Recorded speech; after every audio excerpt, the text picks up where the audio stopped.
what does a trustee do in relation to the investor? Trustee really has three tasks when we're actively serving in trust administration. I say it that way because there's a whole set of things to do before we actually step in. So in terms of getting prepared, getting knowledgeable about the documents, getting knowledgeable about the family, getting knowledgeable and up to speed on the systems.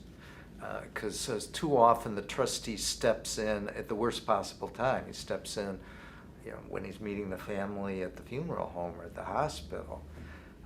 And that's really a tough time for any professional, however well equipped, to get started.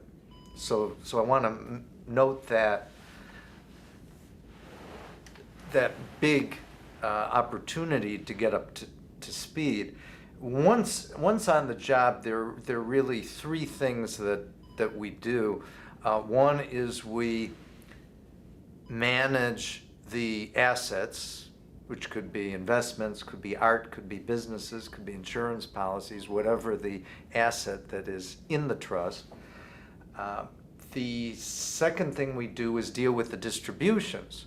And obviously the two of them go together because how one invests depends how we're going to pay it out. So for example, if we have a trust that's paying for the college education for some young kids, we're going to invest differently so we have cash available to pay the college tuition when it's time for that. On the other hand, if we're administering a trust for a elderly individual, we may be looking very different. So how we're doing this stuff is very specific and customized to the family and the situation and the assets at hand. But the third thing we do, besides investment and the distribution,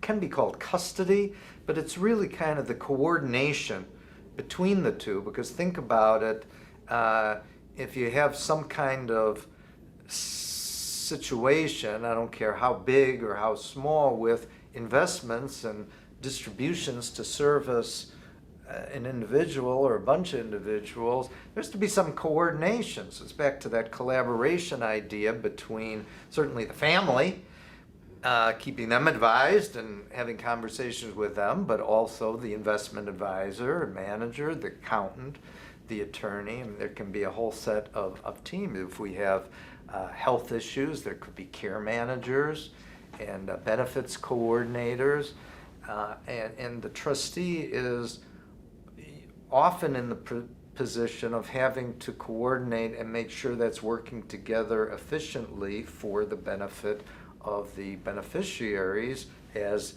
envisioned in the document by the person who created the trust, the grantor, the settlor.